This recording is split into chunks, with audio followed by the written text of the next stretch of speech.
Hello everyone, welcome back to Commerce Vidyarthi. I am Riya, your business studies teacher. So today I'm going to teach you nature and significance of management.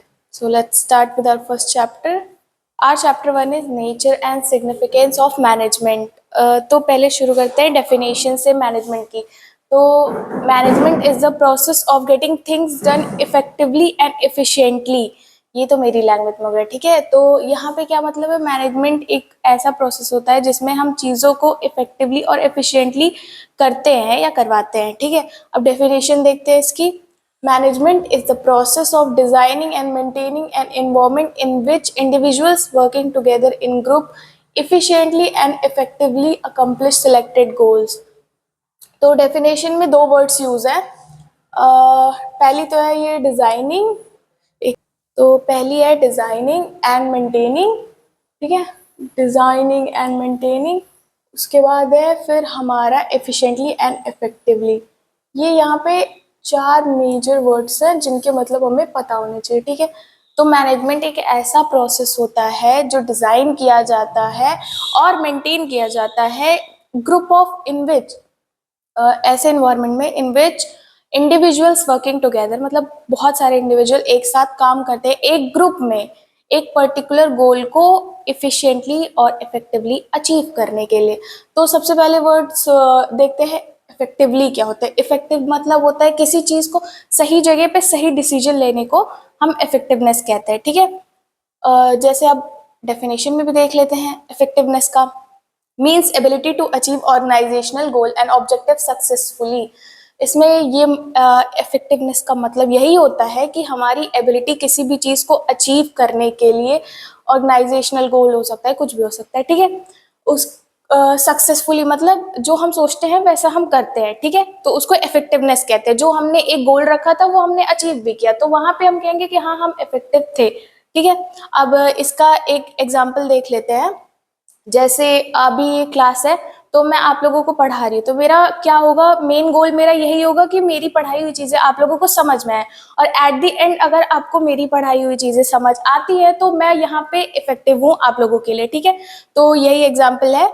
अब ऐसे भी देख लेते हैं। A teacher aims to help all student to pass the examination. They focus on teaching key concept and provide extra support to struggling student. By the end of the year all student pass. तो एक teacher है जिसका गोल है कि उसके सारे students exam में पास हो जाए, तो उसका फोकस जो स्ट्रगलिंग स्टूडेंट्स हैं, मतलब जो थोड़े कमजोर हैं, ज्यादा स्मार्ट वाले नहीं है, तो उनको थोड़ा ज्यादा फोकस करके, तो वो क्या करते हैं, उन पे उनका फोकस रहेगा और की कॉन्सेप्ट्स बताएंगे कि हाँ भाई ऐसा ऐसा करोगे तो तुम एग्जाम में पास होगे, ठीक है।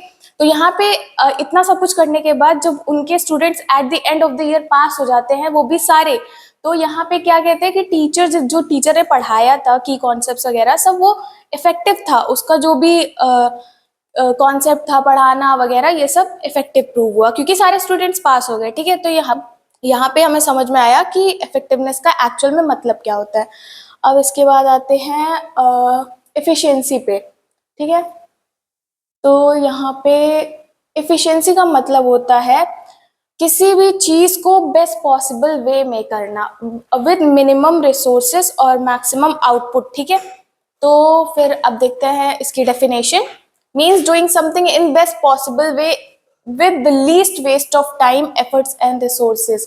तो यहाँ पे इसका डेफिनेशन यही है कि हमारा जो एफिशिएंसी तब कहलाता है जब हम किसी भी काम को एक बेस्ट पॉसिबल वे में, ऑल्टरनेटिव्स में से एक बेस्ट कोई तरीका देखते हैं जिसमें हमारे रिसोर्सेज भी कम खर्च होते हैं और हमारी एफर्ट्स भी कम लगती है और टाइम भी कम लगता है, ठीक है। तो ये मतलब हो गया हमारी एफिशिएंसी का, ठीक है। अब जैसे इसका एक एग्जांपल देख लेते हैं। जैसे हम किचन में काम करते हैं कभी भी, तो हम खाना बनाते बनाते क्या करते हैं, बर्तन भी धो लेते हैं। इससे क्या होता है, हमारी टाइम सेव हो गई, ठीक है, हमें ज्यादा मेहनत नहीं करनी पड़ी। नहीं तो पहले हम खाना बनाएंगे फिर हम बर्तन धुलेंगे, तो यहाँ पे हमारी डबल टाइम लग जाएगा और एफर्ट्स भी लग जाएंगे, ठीक है। तो ये हो गया हमारा मतलब एफिशिएंसी का। तो अब इससे तो ये समझ में आता है मैनेजमेंट का मैनेजमेंट होता क्या है, ठीक है। तो अब इसके बाद अब डेफिनेशन को दोबारा से एक बार देखते हैं, ठीक है। तो इसमें अब ज्यादा अच्छे से समझ में आएगा।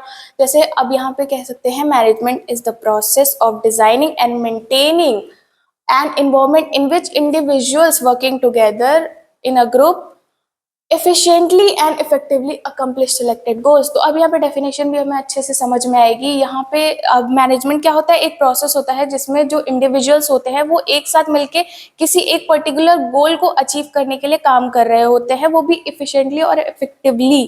तो यहाँ पे मैनेजमेंट का डेफिनेशन हो गया। अब इसके बाद आते हैं management as a process. Management as a process क्या होता है? प्रोसेस मतलब एक series of sequence of processes होते हैं, ठीक है। तो जैसे इसमें आता है प्लानिंग, ऑर्गेनाइजिंग, स्टाफिंग, डायरेक्टिंग और कंट्रोलिंग, ठीक है। तो इसको शॉर्ट फॉर्म में कह सकते हैं SPCJ, ठीक है, SOSDC, ठीक है। यहाँ पे इसको शॉर्टकट में भी लिख सकते हैं, तो इसको हम शॉर्टकट में भी लिख सकते हैं POSD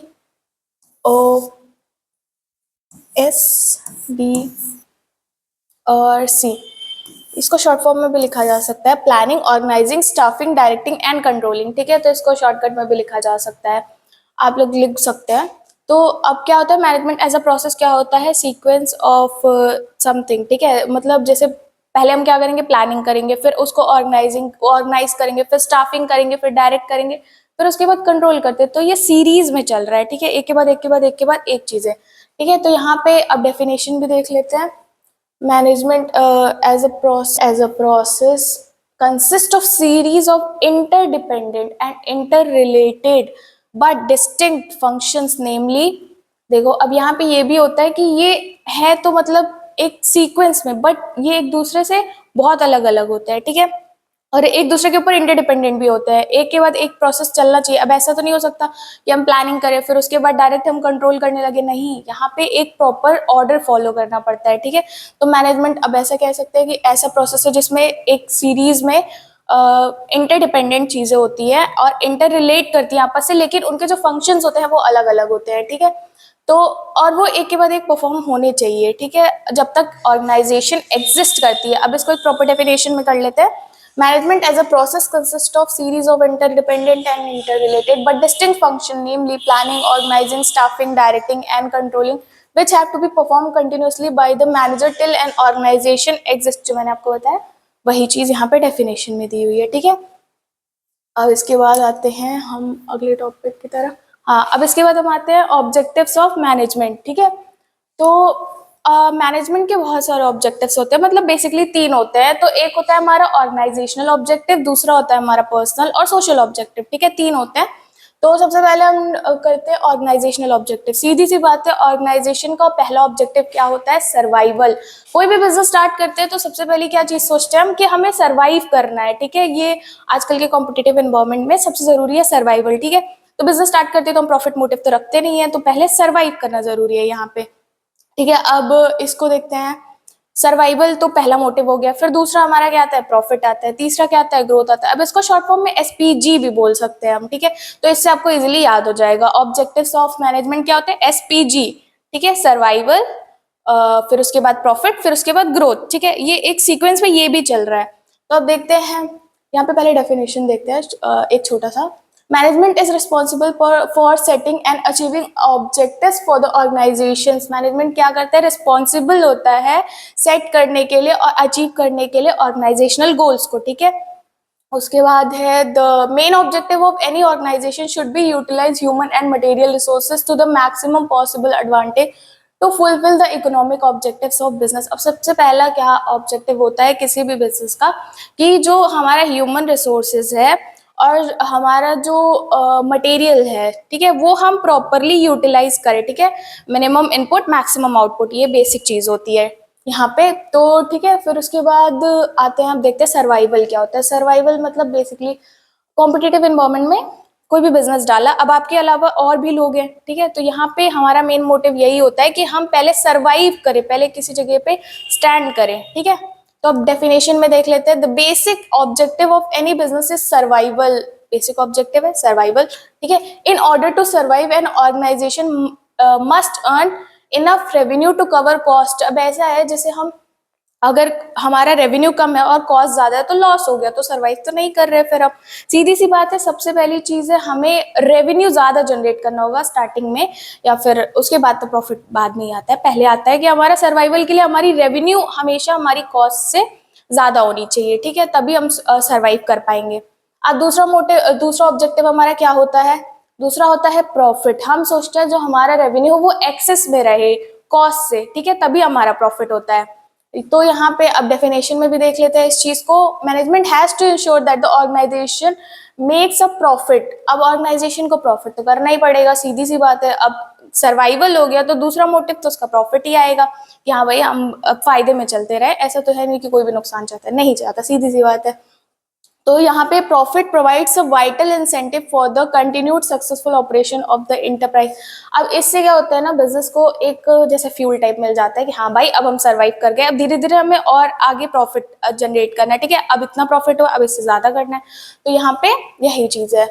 अब इसके बाद आते हैं तीसरा जो हमारा ऑब्जेक्टिव होता है वो ग्रोथ होता है। अब भाई सर्वाइव कर लिया, प्रॉफिट भी अर्न कर लिया, तो हम क्या करते हैं, अपने बिजनेस को ग्रोथ मतलब आगे और बढ़ाते हैं, ठीक है। अब ग्रोथ की डेफिनेशन भी देखते हैं। To remain in the industry management must exploit fully the growth potential of the organisation.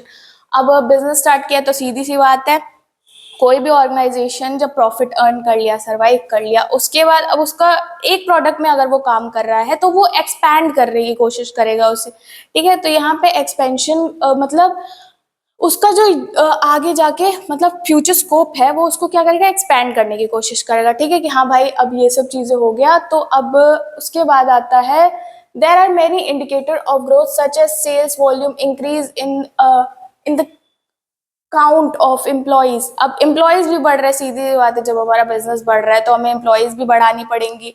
उसके बाद फिर अगर हमारे सेल्स बढ़ रहे हैं तो सीधी सी बात है, मतलब हमें पता चलता है ना कि हाँ ग्रोथ हो रही है धीरे धीरे, ठीक है। उसके बाद नंबर ऑफ प्रोडक्ट्स, अब एक सिंगल प्रोडक्ट में डील करते करते हम अलग अलग प्रोडक्ट्स में डील करने लगते हैं, ठीक है। तो यहाँ पे ग्रोथ इसी तरह से देखी जाती है, ठीक है। उसके बाद इंक्रीज इन कैपिटल इन्वेस्टमेंट। अब भाई बिजनेस बढ़ाएंगे तो कैपिटल भी तो बढ़ाना पड़ेगा। अब एक कांस्टेंट कैपिटल के साथ तो हम आगे नहीं बढ़ सकते, ठीक है। तो उसके बाद दूसरा जो पॉइंट है वो पीर रिकॉग्निशन है, फिर पर्सनल ग्रोथ एंड डेवलपमेंट है। उसके बाद management has to reconcile personal goals with organisational objective for harmony in the organisation. तो यहाँ पे ये भी है कि जो है मैनेजमेंट को क्या करना पड़ता है, जो पर्सनल गोल्स है और ऑर्गेनाइजेशनल गोल्स है उन दोनों को साथ में लेके चलना पड़ता है ताकि हार्मनी बनी रहे ऑर्गेनाइजेशन में, ठीक है। तो ये हो गए हमारे ऑर्गेनाइजेशनल ऑब्जेक्टिव, ठीक है। अब आता है हमारा सोशल एंड पर्सनल ऑब्जेक्टिव। भाई ऑर्गेनाइजेशन के कुछ ऑब्जेक्टिव्स होते हैं तो हमारे अपने भी पर्सनल भी होते हैं और सोशल भी होते हैं। सोशल मतलब क्या? सोशल में बेसिकली आता है कि सोसाइटी की नीड्स के अकॉर्डिंग, एनवायरनमेंट के अकॉर्डिंग हमें उनका भी ध्यान रखना पड़ता है। जैसे डिग्रेडेबल वेस्ट वगैरह, हमें प्रॉपर वेस्ट वगैरह सही से करने की जरूरत है। फिर ऐसे प्रोडक्ट्स बनाए जो थोड़े इन्वायरमेंटल फ्रेंडली हो, जो नेचर को नुकसान ना करे, ठीक है। तो ये सब हमारे सोशल आ जाते हैं ऑब्जेक्टिव्स में, ठीक है। तो अब देखते हैं डेफिनेशन इसकी। As a part of society every organization whether it is business or non-business has a social obligation to fulfill, which is to consistently create economic value for various constitutions of society, ठीक है। अब ऐसा है यहाँ पे social objectives तो सीधी सी बातें रखने पड़ेंगे, क्योंकि अगर आपको सरवाइव करना है सोसाइटी में तो उनका भी तो ध्यान रखना पड़ेगा, ठीक है। तो यहाँ पे आता है जो मतलब इसमें चीजें हमें फुलफिल करनी होती है, जो सोसाइटी की ऑब्लिगेशंस है जो फुलफिल करनी होती है, वहां पे आता है environmental friendly methods of production. Production के लिए जो हमारे इन्वायरमेंटल फ्रेंडली मेथड्स होते हैं, ज्यादा जिसमें पोल्यूशन ना क्रिएट हो वगैरह, तो यहाँ पे हमें इस चीज का ध्यान देना पड़ता है कि हमारे प्रोडक्ट कम से कम वेस्ट प्रोड्यूस करे या जनरेट करे, ठीक है।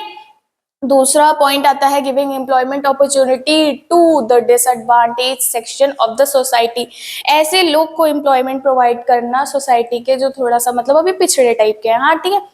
तो यहाँ पे दूसरा मोटिव, इसका दूसरा ऑब्जेक्टिव ये भी होता है, ठीक है। उसके बाद आते हैं providing basic communities like schools and creches to employees. अब एम्प्लॉयज जो होते हैं उनका भी तो ध्यान रखना पड़ेगा, ये भी तो सोशल ऑब्जेक्टिव में आता है, क्योंकि अगर वो अपने एम्प्लॉयज का ध्यान नहीं रखेंगे तो फिर उन्हें मोटिवेशन कैसे मिलेगी चीजें करने के लिए, ठीक है।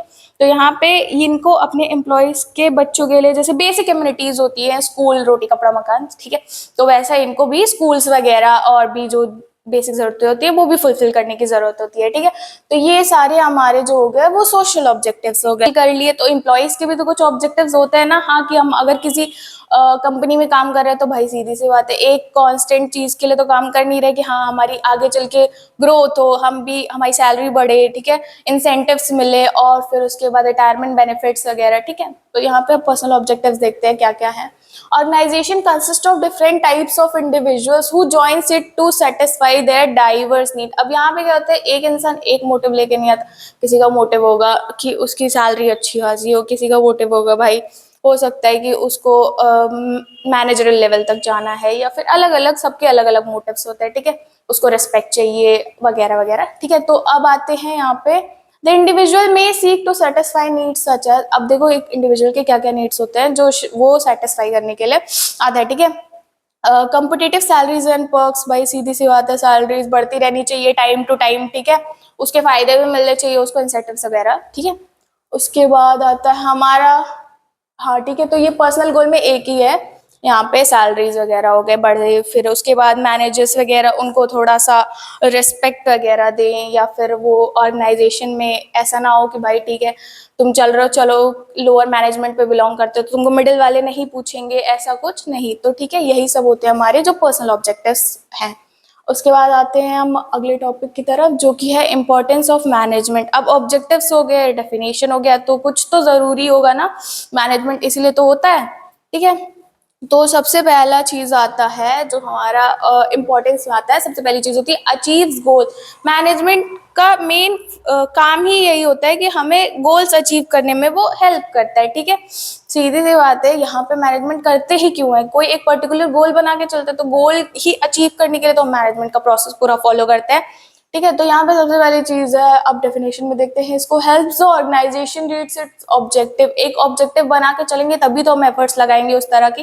अब ऐसा तो है नहीं कि हम हवा में चल रहे हैं, हाँ भाई चलो चलो कोई बात नहीं जैसे चल रहा है चल, एक पर्टिकुलर गोल होता है हमारा जो हमें अचीव करना होता है, ठीक है। अब दूसरा है यूजर्स रिसोर्सेस इफिशिएंटली। इफिशिएंटली का मतलब मैंने आपको बताया था प्रॉपर वे में मिनिमम, ठीक है, रिसोर्सेस को इस तरह से यूज करना कि जैसे वो कम खर्च हो, और ठीक है, और हमारा ज्यादा से ज्यादा आउटपुट क्रिएट करे, ठीक है। तो अब यहाँ पे देखते हैं ensures time money and people are use wisely. अब यहाँ पे क्या करते हैं कि इफिशिएंट यूज ऑफ रिसोर्सेज, तो यही हुआ ना कि हम प्रॉपर ह्यूमन रिसोर्स को भी मैनेज करें, फिर उसके बाद हमारा जो भी मनी है टाइम है, तीनों चीजें प्रॉपर यहाँ पे मैनेज होके चले, ठीक है। हमें टाइम भी बचाना है, लोगों की मेहनत भी बचानी है, कि जहाँ 10 लोग का काम है वहाँ 10 ही लोग को रखे, ऐसा नहीं कि 15 लोग को रख दे और 5 लोग तो वेस्ट हुए, ठीक है। तो यही होता है इफिशिएंट यूज ऑफ रिसोर्सेज, जहाँ 10 की जगह है वहाँ 10 का ही काम कराया जाए, ना कि 15 लोगों का, ठीक है। तीसरा पॉइंट है हमारा प्रोवाइड्स लीडरशिप। अब लीडरशिप प्रोवाइड करता है, जैसे कि जो लोअर लेवल ऑफ मैनेजमेंट होते हैं थोड़ा थोड़ा उनको मोटिवेशन देना पड़ता है चीज़ों को करने के लिए आगे, ठीक है। तो फिर उसके बाद यहाँ पे डेफिनेशन में है develops plan to move the organisation forward. जो ऑर्गेनाइजेशंस होते हैं उनके लिए आगे बढ़ने के लिए क्या करता है, प्लान्स डेवलप करता है, ठीक है। फिर उसके बाद जो हमारा पांचवा पॉइंट है वो है मेक्स डिसीजन। डिसीजन लेने में हेल्प करता है मैनेजमेंट, ठीक है, कि प्रॉपर मतलब among the rest alternatives best क्या है, ठीक है। यहाँ पे डिसीजंस इसी तरह से तो लिए जाते हैं क्योंकि हमारे पास बहुत सारे अल्टरनेटिव्स होते हैं, उसमें से हमें एक पर्टिकुलर चूज करना पड़ता है जो हमारे लिए अमंग द रेस्ट बेस्ट हो, ठीक है। तो इसका है helps in choosing the best course of action. यही मैंने आपको बताया कि ये क्या करता है, हेल्प करता है हमें चूज करने के लिए जो हमारा बेस्ट कोर्स ऑफ एक्शन है, ठीक है। अब इसके बाद आते हैं मॉनिटर्स परफॉर्मेंस। ये क्या करता है, परफॉर्मेंस को मॉनिटर करता है कि हाँ हमने जो डिसीजन लिया था वो सही था या नहीं था, कि हाँ हो सकता है हमें आगे और भी इम्प्रोवाइज करनी पड़ सकती है चीज़ें। और फिर उसके बाद keep tracks of progress and makes necessary adjustment. यही मैंने आपको बताया कि यहाँ पे हमें पता चलता है कि हमारा डिसीजन सच में काम का था या फिर अभी इसमें हमें और भी एडजस्टमेंट्स करने की जरूरत है जिससे हमें और भी प्रॉफिट मिले, या फिर कुछ भी हो सकता है मोटिव। तो फिर उसके बाद आता है इनकरेज इनोवेशन। इससे क्या होता है, हमारे इनोवेशन को इनकरेजमेंट मिलती है, मतलब बढ़ावा मिलता है, ठीक है। Leads the organization in adapting to changes and improvising in. ये क्या करता है, ऑर्गेनाइजेशन को अडाप्ट करने के लिए इनकरेज करता है कि हाँ भाई अडाप्टेशन नेचर है, ठीक है, यहाँ पे अडाप्ट नहीं करोगे आप तो चीजें नहीं चल पाएंगी। टाइम के अकॉर्डिंग आपको बहुत सारी चीजें अलग अलग अडाप्ट करनी पड़ती है या इम्प्रोवाइज करनी पड़ती है, ठीक है। तो यहाँ पे हो गया ये इम्पोर्टेंस। अब उसके बाद क्या आता है, मैनेजेस रिस्क। तो अगर हम पहले से एक गोल सेट करके चल रहे हैं, उसके बाद हमने उसको बहुत अच्छी तरीके से यूटिलाइज भी कर लिया मान लीजिए, फिर उसके बाद आता है क्या, पहले से जब हर चीज हम डिसाइड करके रखते हैं तो ये क्या करता है, प्रिडिक्शन रिस्क का भी तो करता है ना। रिस्क भी तो हमें देखने को मिलता है कि कैसे कैसे कैसे हम रिस्क को मैनेज करेंगे जो आगे आने वाली है, ठीक है। तो यहाँ पे क्या होता है, identifies and reduces potential threats to the organisation. Management की वजह से क्या होता है, जो हमारी रिस्क होती है वो भी हम पहले से प्रेडिक्ट करके रखते हैं कि हाँ हम अगर ऐसा करेंगे तो आउटकम ऐसा आएगा, तो यहाँ पे हमें रिस्क मैनेज करने में थोड़ा ईजी होता है। अब इसके बाद क्या आता है, इम्प्रूव्स कम्युनिकेशन। यहाँ क्या होता है, कम्युनिकेशन को इम्प्रूव करता है।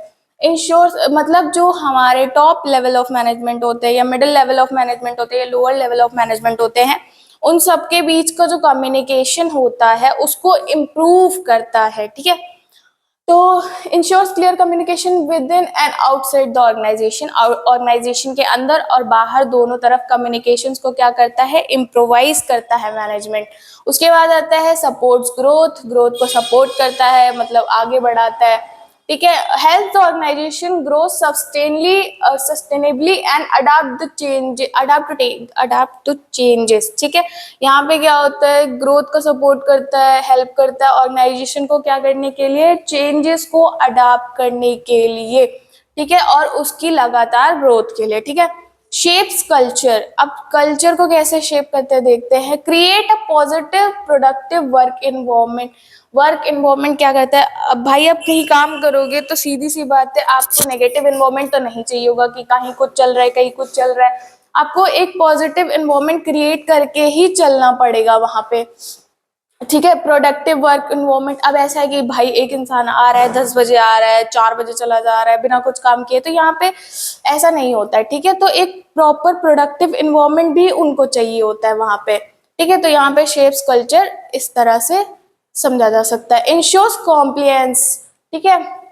क्या करता है, जो हमारे ऑर्गेनाइजेशन होता है उसको कुछ लीगल जो वो क्या बोलते हैं गाइडलाइंस, लीगल और एथिकल गाइडलाइंस को भी फॉलो करना पड़ता है, क्योंकि आप सोसाइटी में रह रहे हो तो सीधी सी बात है आपको ये सारी चीजें भी फॉलो करनी पड़ेगी। जैसे कंपनी को सेटअप करने के लिए बहुत सारी लीगल चीजें रिक्वायरमेंट होती है, ठीक है। तो ये क्या करता है, मैनेजमेंट इसमें हेल्प करता है, ठीक है। इंश्योर करता है, मेक श्योर करता है कि हाँ भाई आप ये चीजें करो, ठीक है। अब इसके बाद आते हैं रिजॉल्व कॉन्फ्लिक्ट्स। क्या करता है, कॉन्फ्लिक्ट्स को रिजॉल्व करता है। कॉन्फ्लिक्ट्स क्या होते हैं, जो आपस में थोड़े बहुत मिसअंडरस्टैंडिंग्स होती हैं, उसको क्या करता है मैनेजमेंट, रिजॉल्व करता है, मतलब सुलझाता है, ठीक है। जो हमारे वर्क प्लेस पे या फिर कुछ भी किसी के बीच में कॉन्फ्लिक्ट्स हो रहे हैं कि भाई मिसअंडरस्टैंडिंग्स हो रही है कि हाँ हो सकता है ऐसा, ये ऐसा कर रहा हो, ये वैसा कर रहा हो, ठीक है। तो यहाँ पे ये क्या करता है मैनेजमेंट, मतलब रिजॉल्व करता है, ठीक है। बात करो भाई जो भी प्रॉब्लम्स है, जिससे भी प्रॉब्लम्स है, ठीक है, यहाँ पे, ताकि जो हमारा वर्क प्लेस है वो हारमोनियस रहे, मतलब बराबर सबको बराबर बराबर ट्रीटमेंट हो, ठीक है। तो ये हो गई हमारी इंपॉर्टेंस ऑफ मैनेजमेंट। अब इसके बाद आते हैं हमारे फीचर्स ऑफ मैनेजमेंट। अब मैनेजमेंट के फीचर्स को पे आते हैं, ठीक है। तो सबसे पहली चीज है गोल ओरिएंटेड प्रोसेस। अभी बताया मैंने आपको कि बिना किसी गोल्स के अगर आप एफर्ट्स लगाते हैं तो वो एफर्ट्स बेकार है, ठीक है। कुछ तो गोल होना चाहिए कि हाँ भाई मुझे ये चीज अचीव करनी है तो करनी ही करनी है। तो मैनेजमेंट भी इसी तरह से होता है कि कुछ एक पर्टिकुलर गोल लेके चलता है तभी तो वो काम करेगा। अब ऐसे कहीं भी तो नहीं है कि भाई हाँ ठीक है ऐसे चल रहा है, एफर्ट्स लगाए जा रहे लगाए जा रहे लगाए जा रहे, पर किस डायरेक्शन में लगा रहे हमें वो तो पता ही नहीं है, तो फिर बेकार है उस चीज को एफर्ट्स उस पे डाला ना। तो वही होता है गोल ओरिएंटेड, मतलब एक पर्टिकुलर गोल को लेके चलता है। अब इसकी एक्सप्लेनेशन देख लेते हैं। Management is a goal-oriented process, meaning that every activity within an organization is directed towards achieving specific objective। जैसा कि मैंने आपको बताया अभी कि इसका एक पर्टिकुलर ऑब्जेक्टिव को अचीव करने का वो मतलब गोल ओरिएंटेड होता है कि एक पर्टिकुलर ऑब्जेक्टिव को अचीव करना ही करना है, ठीक है। दीज ऑब्जेक्टिव, ये ऑब्जेक्टिव कुछ भी हो सकते हैं, ठीक है, सोशल, पर्सनल, ऑर्गेनाइजेशनल, कुछ भी ऑब्जेक्टिव्स हो सकते हैं, ठीक है। और इस ऑब्जेक्टिव में ऑर्गेनाइजेशनल ऑब्जेक्टिव जैसे आते हैं हमारे प्रॉफिट मैक्सिमाइजेशन, कस्टमर सेटिस्फैक्शन वगैरह वगैरह, ठीक है। और ग्रोथ, मैंने आपको बताया था ग्रोथ भी होती है प्रॉफिट मैक्सिमाइजेशन के बाद। फिर उसके बाद हमारा कस्टमर सेटिस्फैक्शन, भाई कस्टमर सेटिस्फाई होना भी जरूरी है, क्योंकि अगर वो नहीं होगा तो फिर हमारी ग्रोथ कैसे होगी, ठीक है।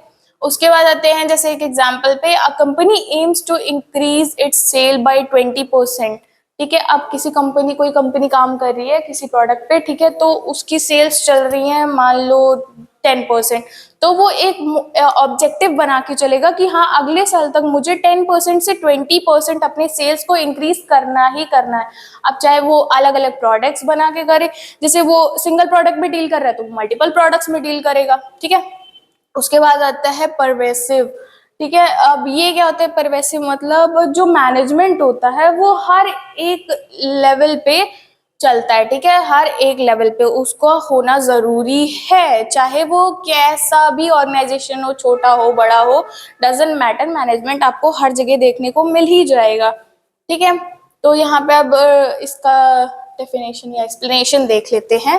Management is required at all levels of the organisation and in all types of organisation, किसी भी तरह का ऑर्गेनाइजेशन हो हमें हर जगह पे परवेसिवनेस देखने को मिलेगी, मैनेजमेंट हर जगह देखने को मिलेगा, ठीक है। अब it is not limited to the top management और एनी स्पेसिफिक डिपार्टमेंट, ये किसी पर्टिकुलर डिपार्टमेंट के लिए स्पेसिफाइड नहीं कि हाँ भाई लोअर लेवल ऑफ मैनेजमेंट है वही फॉलो करेंगे, ऐसा कुछ नहीं है, सबको फॉलो करना पड़ता है, चाहे टॉप लेवल हो, चाहे मिडिल लेवल हो, चाहे लोअर लेवल हो, सबको फॉलो करना पड़ता है मैनेजमेंट, ठीक है। अब इसके बाद आते हैं तीसरा क्या है, कंटिन्यूअस प्रोसेस। मैनेजमेंट क्या है, चलता रहता है भाई, ऐसा तो है नहीं कि आपने एक दिन मैनेजमेंट फॉलो किया उसके बाद आपने रोक दिया, नहीं, मैनेजमेंट चलता ही रहता है, एक लगातार कंटिन्यूअसली, कहीं भी जाओगे आपको हर जगह मैनेजमेंट देखने को मिल ही जाता है, ठीक है।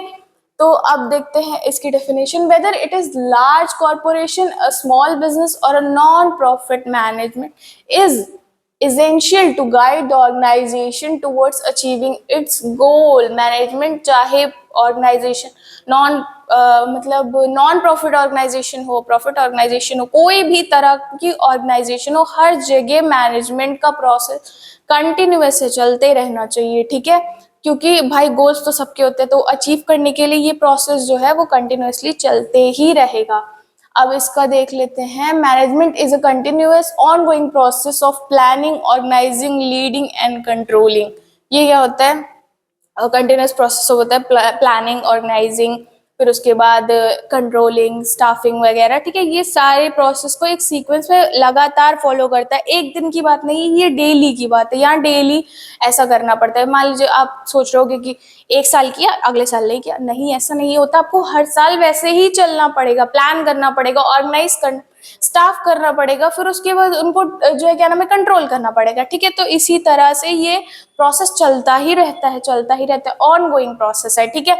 अब इसका एक एग्जांपल देख लेते हैं, द प्रोसेस ऑफ मॉनिटरिंग, जैसे किसी भी एम्प्लॉय की परफॉर्मेंस हो गया या फिर हमारे जितने भी एम्प्लॉयज हैं, हमें उनकी परफॉर्मेंस को लगातार मॉनिटर करते रहना पड़ता है कि हाँ भाई प्रोडक्टिव हैं या नहीं है, काम अच्छे से हो रहा है नहीं हो रहा, हमारी सेल्स इंक्रीज हो रही है नहीं हो रही है, ये सारी चीजें हमें देख के चलनी पड़ती है, ठीक है। पूरे साल के लिए नहीं, अब भाई एक साल देख लिया कि हाँ हमारे एम्प्लॉयज अच्छा काम करे, चलो छोड़ो कोई बात नहीं जाने दो, अब अगले साल नहीं देखेंगे, ऐसा नहीं होता, हमें लगातार सबकी प्रोडक्टिविटी या फिर जो भी हमारी चीजें हैं ऑर्गेनाइजेशन में एग्जिस्ट करती हैं उनको देखते रहना चाहिए, ठीक है। ये हो गया हमारा तीसरा। अब इसके बाद आता है मल्टी डायमेंशनल। मैनेजमेंट क्या होता है, मल्टी डायमेंशनल होता है, एक डायमेंशन में नहीं होता कि हाँ एक ही चीज है वही करते जा रहे करते जा रहे करते जा रहे, नहीं, मैनेजमेंट क्या होता है, मल्टी डायमेंशन, बहुत सारे डायमेंशन से मिलके बना हुआ होता है, ठीक है। अब इसकी डेफिनेशन देख लेते हैं, management involves various aspects like management of people, management of task and management of operations. यहाँ पे कई सारे एस्पेक्ट्स होते हैं जिनको मतलब मैनेजमेंट जैसे फॉलो करते हैं। जैसे देखिए अब मैनेजमेंट क्या करता है, इन्वॉल्व मतलब उससे मिल के बना हुआ होता है। जैसे मैनेजमेंट ऑफ पीपल, लोगों को मैनेज करके चलना पड़ता है। फिर उसके बाद आता है मैनेजमेंट ऑफ टास्क, अब लोग हैं तो उनको अलग अलग टास्क भी देने पड़ेंगे, ठीक है। अब ऐसा तो है नहीं कि एक ही इंसान से सारे काम करा रहे, नहीं, अलग अलग लोग अलग अलग चीज में ज्यादा अच्छे होते हैं, तो उसी हिसाब से हम क्या करते हैं, मैनेज करते हैं उनको, ठीक है। अब मैनेजमेंट ऑफ ऑपरेशंस, चीजों को करने के लिए ऑपरेशंस भी मैनेज करने पड़ते हैं ना, कि हाँ भाई इस काम के लिए इस इंसान को रखा है, इस काम के लिए इस इंसान को रखा है। तो यहाँ पे मल्टी डायमेंशन होता है, मतलब अलग अलग चीजों को इन्वॉल्व करके फिर चलता है, ठीक है। It covers planning, organising, staffing, leading and controlling. ये क्या क्या इन्वॉल्व करता है, इसके अंदर क्या क्या चीजें आती है, सेम वही प्लानिंग, ऑर्गेनाइजिंग, फिर उसके बाद स्टाफिंग, लीडिंग एंड कंट्रोलिंग, ये सारी चीजें इसके अंदर आती है, मल्टी डायमेंशन मतलब अलग अलग, ठीक है। अब एग्जाम्पल से देख लेते हैं। While organizing resources, a manager must consider the people, material and finance aspect. अब क्या है, कोई प्रोजेक्ट हमें बनाना है, ठीक है, तो वहां पे हम क्या करते हैं, पहले हम देखते हैं कि हमें कितने लोग लगेंगे, लोगों के बाद देखेंगे हमें मटेरियल कितने लगेंगे, मटेरियल के बाद देखेंगे हमारी कॉस्ट कितनी आएगी, ठीक है। तो ये एक सीक्वेंस में नहीं चल रहा कि हमें हर चीज को मैनेज करके चलना पड़ेगा, ठीक है। अलग अलग डायमेंशन यहाँ पे अलग अलग वो देखने को मिल रहा है, वेरियस एस्पेक्ट्स देखने को मिल रहे हैं जिन्हें हमें मैनेज करके चलना पड़ेगा एक सिंगल प्रोडक्ट बनाने के लिए, ठीक है। तो अब इसके बाद आते हैं पांचवा, क्या है हमारा, डायनेमिक फंक्शन। मैनेजमेंट जो होता है हमारा वो डायनेमिक होता है, मतलब अकॉर्डिंग टू इन्वायरमेंट वो खुद को क्या करता है, चेंज करता रहता है, ठीक है। जैसे जैसे हमारी टेक्नोलॉजी डेवलप होती जाती है वैसे वैसे हमें उसके अकॉर्डिंग खुद को चेंज करना पड़ता है, मतलब अडाप्ट करना पड़ता है। तो फिर अब देखते हैं इसको डेफिनेशन में। Management adapts to changes in the external environment such as technology, customer preference और गवर्नमेंट पॉलिसीज। अब हमारा मैनेजमेंट जो होता है वो अकॉर्डिंग टू हमारी जो टेक्नोलॉजी होती है, जो गवर्नमेंट पॉलिसीज होती हैं या कस्टमर प्रेफरेंस होते हैं, उसके अकॉर्डिंग क्या करता है, खुद को अडाप्ट करता रहता है, चेंजेस को अडाप्ट करता रहता है। भाई कस्टमर को कोई चीज़ नहीं पसंद आ रही तो वो बोलेगा भाई आप इसको इम्प्रूव करिए, क्योंकि जैसे पहले होता था, पहले ब्लैक बोर्ड्स चलते थे, अब क्या होता है, स्मार्ट बोर्ड्स चलते हैं। ब्लैक बोर्ड में टाइम ज़्यादा लगता था और एफर्ट्स भी ज़्यादा लगती थी, इसमें नहीं लगता। इसमें ये होता है कि हाँ हमने स्लाइड्स चला दी स्मार्ट बोर्ड में, अपना पढ़ा रहे, स्लाइड्स आपने निकाले जा रहे, ठीक है। तो ये हो गया एग्जाम्पल कि तब से लेके अब में टेक्नोलॉजी कितनी डेवलप हो गई कि ब्लैक बोर्ड से अब हम स्मार्ट बोर्ड पे आ गए, ठीक है। चीजें वही हैं, बस फर्क इतना है कि टेक्नोलॉजी के साथ चेंजेस हो गए हैं, इसमें है सेम चीज। अब इसके बाद देखते हैं यहाँ पे एक और एग्जाम्पल डायनेमिक फंक्शन का। A company start selling online to keep up with digital trends. अब क्या होता है, आजकल बहुत ज्यादा ऑनलाइन क्या बोलते हैं, शॉपिंग ट्रेंड में है, ठीक है, सबको ऑनलाइन शॉपिंग करने का शौक है। तो यहाँ पे क्या होता है, अब ट्रेडिशनल जैसे दुकानों पे बहुत ज्यादा जाके हम नहीं लेते, ऑनलाइन क्या होता है, हमारे पास ऑप्शंस भी बहुत सारे होते हैं और हमें कोई बोलता भी नहीं कि भाई जाओ जाओ बाहर निकलो ये करो, नहीं भाई, आप चाहे जितने भी प्रोडक्ट स्क्रॉल करते रहो, आपको जो भी लेना है नहीं लेना है, बिंज वॉचिंग टाइप समथिंग ऐसा करते रहो, कोई फर्क नहीं पड़ता है, ठीक है। तो यहाँ पे ट्रेंड के साथ चलते रहने के लिए लोग अब डिजिटली भी अपने प्रोडक्ट्स को बेचते हैं या चला रहे हैं डिजिटली, ठीक है। तो अब इसकी बात आते हैं, अगला क्या है, ग्रुप एक्टिविटी। मैनेजमेंट एक इंडिविजुअल के लिए नहीं होता, इसमें क्या होता है, अलग अलग इंडिविजुअल्स को एक साथ रख के एक पर्टिकुलर गोल को अचीव कराया जाता है, ठीक है। तो गोल ग्रुप एक्टिविटी इसी तरह से समझ सकते हैं कि अलग अलग इंडिविजुअल्स को एक साथ लाके एक पर्टिकुलर एम को अचीव करने के लिए, ऑब्जेक्टिव को अचीव करने के लिए रखा जाता है। तो अब देखते हैं यहाँ पे कि इसका डेफिनेशन क्या है। Management requires team work and coordination among employees to civilisational goals. अब क्या होता है, मैनेजमेंट टीम वर्क, उसको क्या होती है, टीम वर्क की जरूरत होती है, ठीक है, अमंग द एम्प्लॉइज, एम्प्लॉइज के अंदर, मतलब एम्प्लॉइज का जो ग्रुप होता है उनके अंदर टीम वर्क की स्पिरिट होनी चाहिए कि हाँ भाई ठीक है ये काम करना है तो हम सबको मिलके करना है, ठीक है। यहाँ पे फिर इसके बाद एक एग्जाम्पल से इसको समझते हैं आप। A project team working together under the managers guidance. अब हमें कोई प्रोजेक्ट दे दिया जाता है, जैसे नए नए इंटर्न्स होते हैं तो उनको एक प्रोजेक्ट में डाला जाता है अलग अलग लोगों के साथ कि हाँ भाई आप पहले इस प्रोजेक्ट पे काम करो, मेरे गाइडेंस के अंदर मैनेजर उनको बताता है कि हाँ कहाँ कहाँ आपको चीजें इम्प्रोवाइज करने की जरूरत है, कैसे आपको करने की जरूरत है, आप इनके साथ मिलकर अगर इनको कोई चीज नहीं समझ में आ रहा है आप इन्हें समझाओ, ऐसे करके प्रॉपर एक ग्रुप में एक्टिविटी होती है, परफॉर्म होती है कि हाँ भाई ये प्रोजेक्ट इस तरह से बनाना है तो आप ऐसे ऐसे पर्टिकुलर पर्सन के गाइडेंस के अंडर बनाओगे, ठीक है।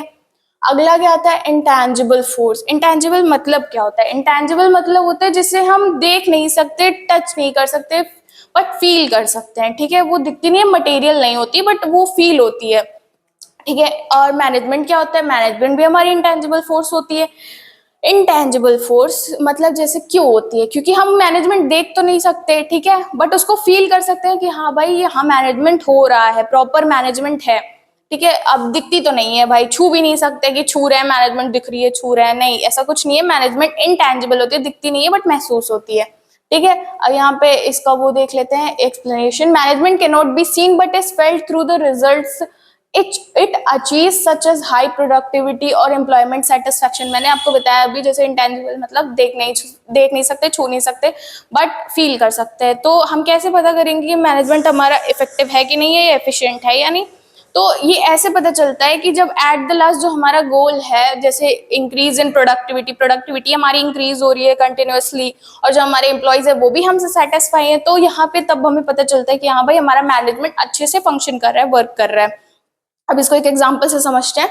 Good management is reflected in increase profit और हैप्पी वर्कफोर्स, ठीक है। अब कैसे पता चलता है कि हमारा मैनेजमेंट अच्छे से काम कर रहा है? अगर हमारे एम्प्लॉयज हैप्पी हैं और प्रोडक्टिविटी भी हमारी अच्छी चल रही है, तो यहाँ पे क्या होता है, मैनेजमेंट अच्छा काम कर रहा है यहाँ, ठीक है। तो यहाँ पे हो गए हमारे इम्पोर्टेंस, ठीक है। अब